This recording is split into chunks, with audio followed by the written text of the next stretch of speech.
Jésus-Christ, sauveur ou prophète. Bien qu'il soit une figure clé tant dans le christianisme que dans l'islam, les interprétations de sa personne diffèrent radicalement entre ces deux religions. Pour les chrétiens, il est le Fils de Dieu et le Rédempteur de l'humanité.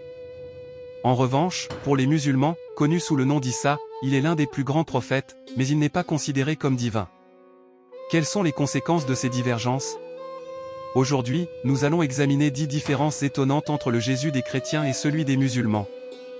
Restez avec nous jusqu'à la fin pour comprendre comment ces perspectives influencent chaque foi. Nous commençons par aborder une question fondamentale. Jésus est-il le Fils de Dieu ou simplement un prophète? Dans l'islam, Jésus, appelé Issa, est perçu comme l'un des plus grands prophètes envoyés par Allah. Il est hautement respecté pour sa pureté, sa loyauté et le rôle unique qu'il a joué en tant que messager divin. Le Coran le présente comme une personne capable de miracles extraordinaires et d'une sagesse inégalée, tout en demeurant un serviteur dévoué de Dieu. La croyance islamique, soutenue par des versets comme la sourate 112, verset 3, insiste sur l'unicité d'Allah, qui est indivisible et sans enfant ni associé. Pour les musulmans, cette notion d'unité absolue est au cœur du monothéisme, et attribuer une quelconque relation à Dieu serait perçu comme une grave erreur.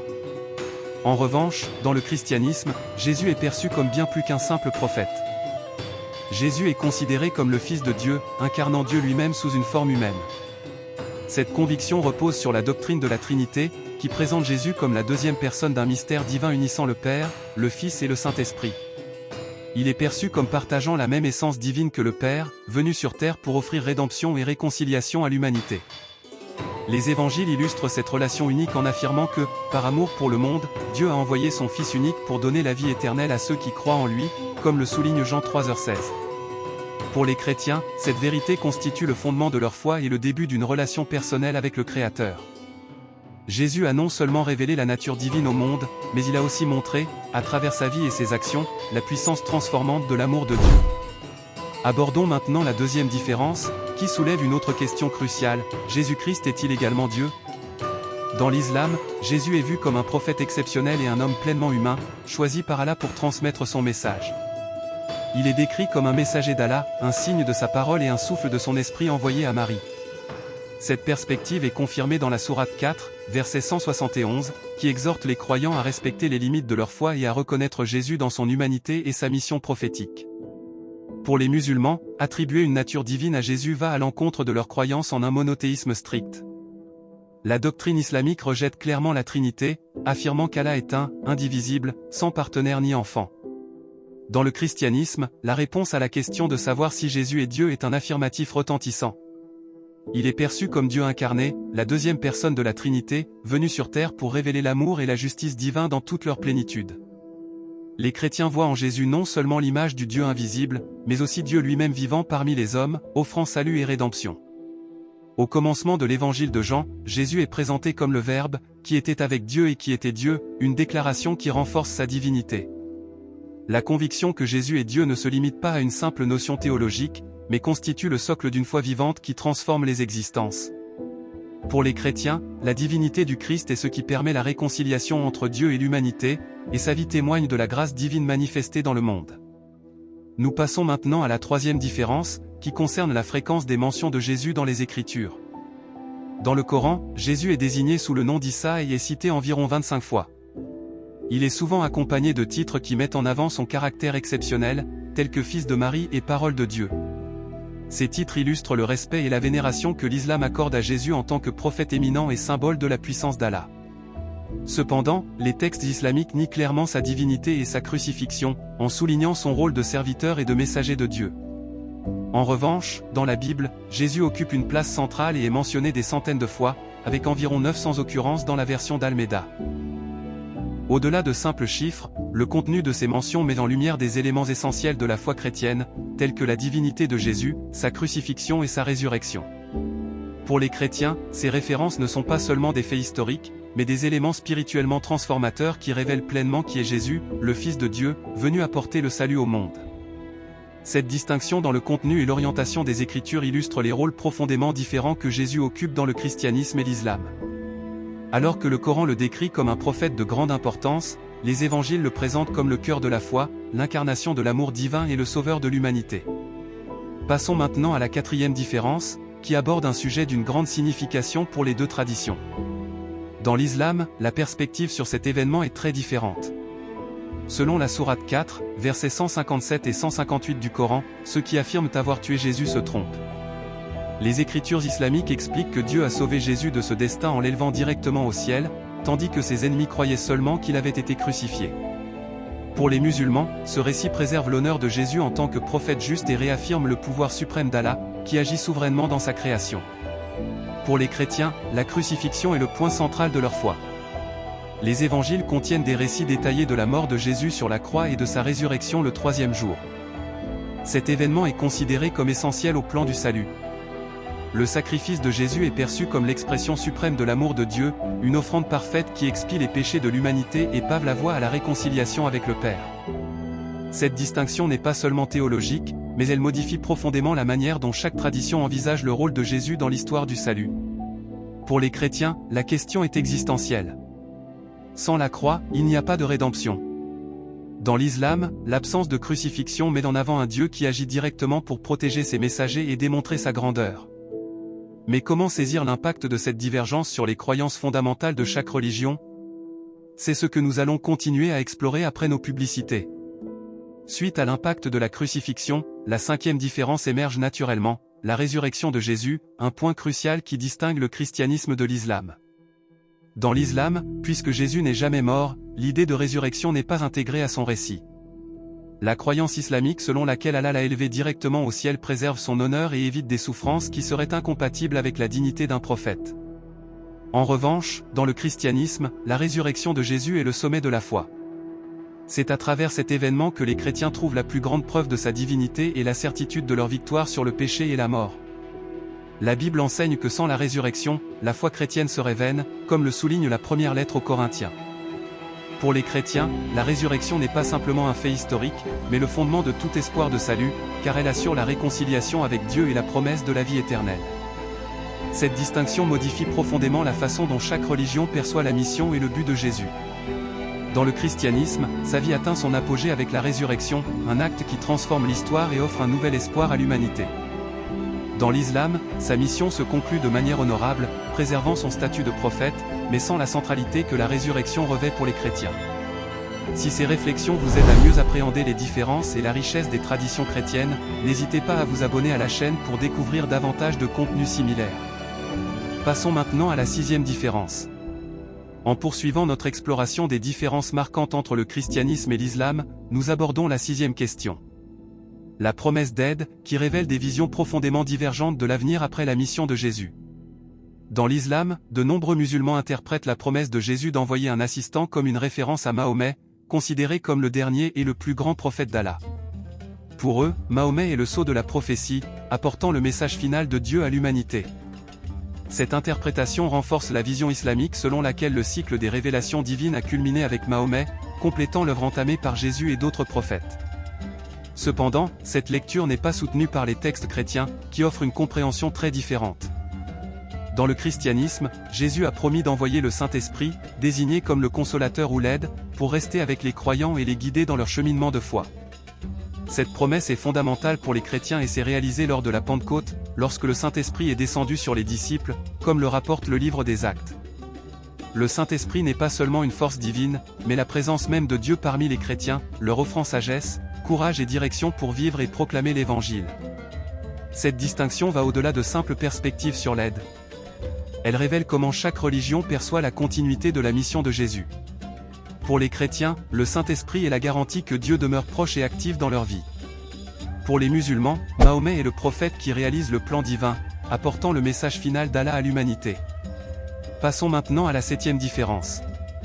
En poursuivant cette comparaison entre le christianisme et l'islam, nous abordons une question qui suscite toujours l'admiration. Les miracles de Jésus et leur interprétation par chaque tradition. Dans l'islam, Jésus est reconnu comme un prophète ayant accompli des miracles extraordinaires, mais ces actes ne sont pas vus comme une preuve de sa divinité.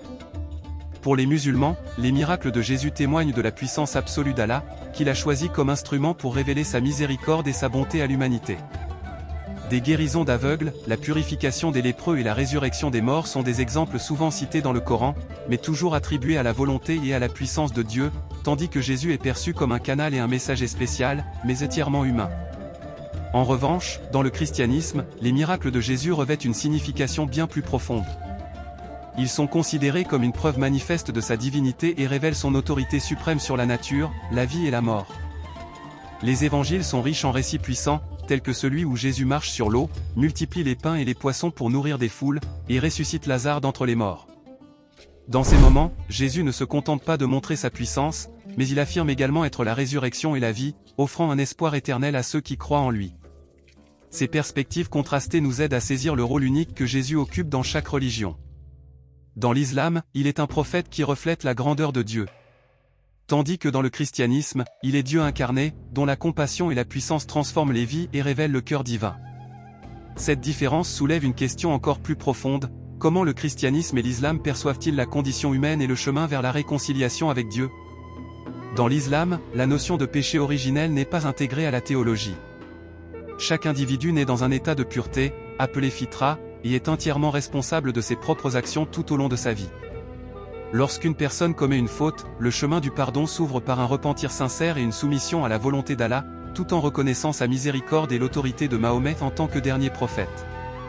L'islam met l'accent sur l'effort humain et la responsabilité individuelle pour atteindre la réconciliation avec Dieu. En revanche, dans le christianisme, le péché originel est l'une des doctrines fondamentales qui influence toute compréhension de l'humanité. Depuis la chute d'Adam et Ève, la nature humaine est perçue comme sujette au péché, et tous héritent de cette condition. Cette séparation initiale entre Dieu et l'humanité est considérée comme quelque chose qui ne peut être restauré que par un acte divin de rédemption. C'est à ce moment que Jésus-Christ, selon la perspective chrétienne, se distingue comme le Sauveur parfait. Il a volontairement porté le poids du péché de l'humanité et a offert sa vie en sacrifice, réconciliant ainsi pleinement et définitivement l'homme avec Dieu. Ces points de vue contrastés mettent en lumière les différentes manières dont les deux religions abordent la nature humaine et sa relation avec le divin. Dans l'islam, la demande de pardon est une responsabilité individuelle. En revanche, dans le christianisme, tout repose entièrement sur l'œuvre rédemptrice du Christ. La prochaine différence concerne la seconde venue de Jésus, un événement anticipé tant par les chrétiens que par les musulmans, mais avec des interprétations radicalement opposées. Pour les chrétiens, la seconde venue de Jésus est considérée comme le point culminant de l'histoire du salut. Il reviendra dans la gloire en tant que juge suprême, pour évaluer les vivants et les morts, récompensant les justes par la vie éternelle et condamnant le mal une fois pour toutes. Le livre de l'Apocalypse offre une image puissante et symbolique de ce moment. Il décrit Jésus comme le roi des rois et le seigneur des seigneurs, monté sur un cheval blanc, avec des yeux comme des flammes de feu et des vêtements trempés de sang, symbolisant sa victoire finale sur le péché et la mort. Un royaume éternel sera établi, où la justice et la paix régneront pour toujours. En revanche, dans l'islam, la vision du retour de Jésus est très différente. Les musulmans considèrent Jésus comme une figure essentielle des temps de la fin, mais pas comme le sauveur ou le juge ultime. Dans le Coran et les hadiths, les traditions islamiques, il est attendu qu'il revienne sur terre en tant que défenseur de l'islam, réaffirmant cette religion comme la véritable voie. Jésus vaincra le Déjjal, l'antéchrist islamique, qui sera un trompeur maléfique cherchant à égarer l'humanité. Après cette victoire, Jésus régnera sur le monde pendant une période de 40 ans, apportant paix et justice. Dans ce scénario, une autre figure tout aussi importante est le Mahdi, dont la présence est essentielle à la fin des temps pour les musulmans. Dans l'islam chiite, le Mahdi est identifié comme Muhammad al-Mahdi, le 12e imam, qui a mystérieusement disparu au 9e siècle et attend le moment propice pour réapparaître. Il sera le leader qui instaurera la justice divine et unira la communauté islamique. Dans l'islam sunnite, le Mahdi est perçu comme un dirigeant juste qui émergera dans le futur, sans lien direct avec des lignées spécifiques, mais avec la mission de restaurer la vraie foi et de préparer le monde au jugement final. Alors que dans le christianisme, la seconde venue de Jésus est au cœur de toutes les attentes eschatologiques, dans l'islam, il est considéré comme une figure complémentaire au Mahdi, chacun jouant un rôle crucial dans la restauration du plan divin. Enfin, la 10e différence met en lumière le caractère unique de Jésus, un point sur lequel l'islam et le christianisme partagent une admiration, mais diffèrent profondément dans leur interprétation. Dans l'islam, Jésus, ou Issa, est unique parmi les prophètes. Il est mentionné comme étant né miraculeusement, conçu par la Vierge Marie, sans l'intervention d'un père humain. Il est désigné comme la parole d'Allah et l'esprit d'Allah, des titres qui ne sont attribués à aucun autre prophète. De plus, il est reconnu pour avoir accompli des miracles extraordinaires, tels que guérir des lépreux, redonner la vue aux aveugles et même ressusciter des morts, mais toujours par le pouvoir accordé par Allah. Cependant, sa singularité ne dépasse pas les limites de son rôle de messager. Il est respecté comme un être humain parfait, un exemple de pureté et de soumission à Dieu, mais sans aucun attribut divin. En revanche, dans le christianisme, l'unicité de Jésus brille d'une manière encore plus éclatante. Il est l'accomplissement d'anciennes prophéties, annoncées par les prophètes comme le Messie promis. Sa naissance virginale miraculeuse a marqué le début d'une vie sans péché dédiée à la proclamation du royaume de Dieu. Jésus a réalisé des signes et des prodiges qui témoignent de son autorité divine. Il a guéri les malades, apaisé les tempêtes, marché sur l'eau et ressuscité les morts. Cependant, sa singularité dépasse ses actions. Il est mort sur la croix en sacrifice pour les péchés de l'humanité, un acte d'amour et d'obéissance envers le Père. 3 jours plus tard, il est ressuscité, d'abord vu par des femmes, puis par ses disciples, et enfin par plus de 500 personnes. Son ascension au ciel symbolise la promesse de son retour dans la gloire pour compléter la rédemption de toute la création. Nous avons atteint la fin d'une autre vidéo. Tout au long de cet exposé, nous avons exploré 10 différences qui illustrent comment l'islam et le christianisme perçoivent la figure de Jésus. Ces différences reflètent les croyances fondamentales de chaque religion, influençant la manière dont ses adeptes vivent et se connectent au divin. Nous avons constaté que pour l'islam, Jésus est un grand prophète, un modèle de vertu et d'obéissance à Allah. En revanche, le christianisme possède une caractéristique unique parmi les autres religions. Il affirme que Dieu est venu à nous en Jésus, prenant notre humanité et offrant le salut à tous. Cette vérité est, pour nous chrétiens, la plus grande révélation de l'amour de Dieu. Ainsi, en explorant ces différences, j'espère que nous pourrons réfléchir ensemble à la question que Jésus a posée à ses disciples. Et vous, qui dites-vous que je suis? Pour les chrétiens, cette réponse change tout. Il est le Christ, le Fils du Dieu vivant. Que cette réflexion vous inspire à considérer qui est Jésus dans votre propre vie et ce qu'il représente pour vous. Merci d'avoir suivi jusqu'ici. N'oubliez pas d'aimer, de commenter et de vous abonner à la chaîne pour continuer à recevoir ces sujets riches et transformateurs. À la prochaine.